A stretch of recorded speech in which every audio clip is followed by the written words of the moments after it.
بسم اللہ الرحمن الرحیم۔ السلام علیکم پیارے بچوں، میرا نام مس آسیہ حمید ہے اور میرا تعلق army public junior school Multan cantt سے ہے۔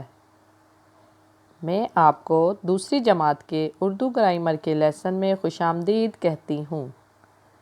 پیارے بچوں، یہ ہماری چھٹے ہفتے کی اسائنمنٹ ہے اور یہ ویڈیو ایبسیکس آن لائن سپورٹ پروگرام کا حصہ ہے۔ جی پیارے بچوں، یہ بتائیں تخلیقی لکھائی کا کیا مطلب ہے؟ جب یہ سوال آپ نے سنا تو آپ کے ذہن میں کیا بات آئی؟ جی ہاں، تخلیقی لکھائی کا مطلب ہے سوچ سمجھ کر لکھنا۔ پیارے بچوں، ضروری نہیں کہ سب بچوں کی سوچ ایک جیسی ہو۔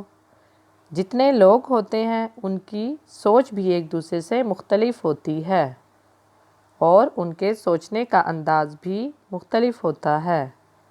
ہر انسان اپنی سوچ کے مطابق کام کرتا ہے۔ جی پیارے بچوں، تخلیقی لکھائی میں کیا کیا شامل ہے؟ جیسا کہ ہم نے پچھلے ہفتوں میں بھی پڑھا تھا، تخلیقی لکھائی میں شاباش مضمون نویسی، تفہیم نگاری، خط نویسی، درخواست اور کہانی شامل ہے۔ جی آج ہم اردو گرامر کے لیسن میں عنوان تصویری کہانی پر تبادلہ خیال کریں گے۔ مقصد: آج ہم اپنی تخلیقی صلاحیتوں کا استعمال کرتے ہوئے کہانی تحریر کریں گے۔ جی بیٹا، میں نے آپ کو پہلے بھی بتایا کہ کہانی کا کیا مطلب ہے، کہانی کی کتنی اقسام ہیں اور کہانی کے کتنے حصے ہوتے ہیں اور کہانی کو کس طرح لکھا جاتا ہے۔ آئیے آج ہم دوبارہ کہانی کے بارے میں پڑھتے ہیں۔ کہانی کی اقسام۔ جی پیارے بچوں، کہانی کی کتنی اقسام ہوتی ہیں؟ شاباش، کہانی کی کئی اقسام ہیں، جس میں خیالی کہانیاں، سچی کہانیاں، مزاحیہ کہانیاں اور تصویری کہانی شامل ہے۔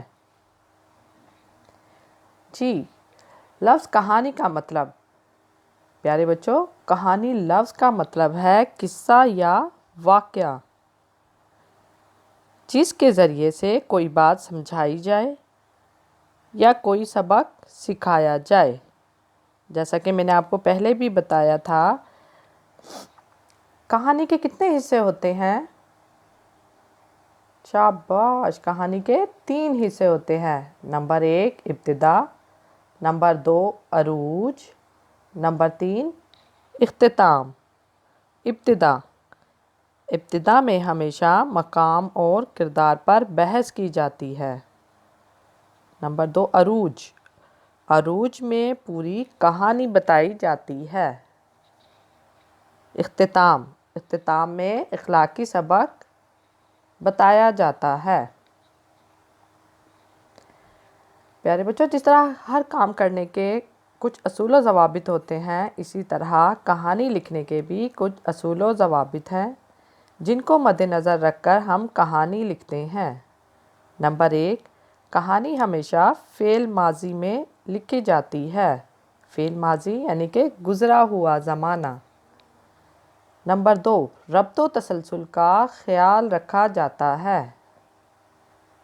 نمبر 3 عنوان کہانی کے شروع میں لکھا جاتا ہے اور یہ 2 یا 3 الفاظ پر مشتمل ہوتا ہے۔ اخلاقی سبق کہانی کے اختتام پر لکھا جاتا ہے، جو کہ ایک جملے پر مشتمل ہوتا ہے۔ جی پیارے بچوں، ہم نے جس موضوع پر کہانی تحریر کرنی ہے وہ ہے تصویری کہانی، یعنی تصویروں کی مدد سے کہانی لکھنی ہے۔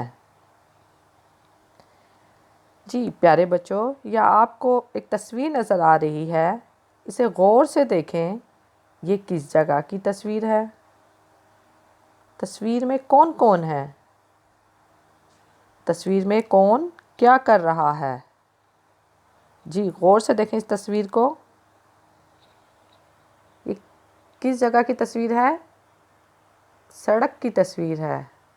तस्वीर में क्या क्या नज़र आ रहा है आपको? पीछे देखें, एक स्कूल नज़र आ रहा है, एक लड़का है, एक गाड़ी है। लड़का क्या कर रहा है? लड़का हाथ से इशारा कर रहा है।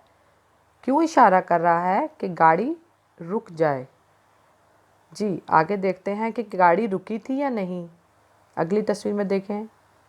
ओहो, लगता है गाड़ी नहीं रुकी। गाड़ी ने इस लड़के को टक्कर मारी और वो टक्कर लगने से गिर गया है। उसे तो बहुत ज़्यादा खून भी निकल रहा है। लगता है उसे बहुत ज़्यादा चोट लगी है। आगे देखें। ओहो, ये लड़का तो डॉक्टर के पास आ गया है। जी बेटा, डॉक्टर क्या काम करते हैं? डॉक्टर मरीज़ों की देखभाल करते हैं और ज़ख्मियों की मरहम पट्टी करते हैं। जैसा कि इस तस्वीर में देखें, वो लड़के को चोट लग गई थी और डॉक्टर उसकी पट्टी कर रहा है।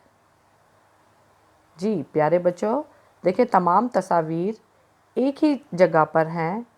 आप इन तस्वीर को गौर से देखें और इन तस्वीर की मदद से कहानी बनाएं। आपको यहाँ कुछ ज़ख़ीरा अल्फाज दिए गए हैं। सड़क, पार, स्कूल, ज़ख्मी, गाड़ी, रफ्तार, कोशिश, टक्कर, बाजू, चोट, खून, दोस्त, डॉक्टर, पट्टी। जी बेटा, आप लोगों ने इन तमाम तस्वीर और ज़ख़ीरा अल्फाज की मदद से कहानी बनानी है जो भी आपके जहन में आती है। इन तस्वीर को देख के मेरे जहन में तो एक कहानी आती है, वो मैं आपको सुना रही हूँ। फ़र्ज़ करें इस लड़के का नाम अली है। एक दिन अली स्कूल से घर जा रहा था कि वो सड़क दौड़कर पार कर रहा था कि अचानक उसने देखा कि एक गाड़ी आ रही है। उसने गाड़ी के रोकने के लिए इशारा किया, लेकिन गाड़ी की रफ़्तार बहुत तेज़ थी। वो गाड़ी ना रुकी और उस गाड़ी ने अली को टक्कर मारी और वो गिर गया, जिसकी वजह से उसे चोट आई, उसका खून भी बहा। गाड़ी वाला और उसके दोस्त आए और अली को उठाकर डॉक्टर के पास ले गए। अली के बाजू पर चोट लगी थी। डॉक्टर ने उसके बाजू से खून साफ़ किया और उस पर मरहम पट्टी की और अली ठीक हो गया। जी प्यारे बच्चों, इसलिए हमें सड़क एहतियात से पार करनी चाहिए। इसका उन्वान एहतियात भी हो सकता है, लेकिन आपने अपनी समझ और सोच के मुताबिक लिखना है। आइए बच्चों, हम कहानी लिखने के असूल का अदा करते हैं। हम दोहराते हैं कि किस तरह से कहानी लिखी जाती है। कहानी के हिस्से। जी प्यारे बच्चों, ये बताएं कहानी के कितने हिस्से होते हैं? शाबाश, कहानी के 3 हिस्से होते हैं। इब्तिदा, अरूज, इख्तिताम। इब्तिदा में क्या क्या आता है? इब्तिदा कहानी का पहला हिस्सा होता है।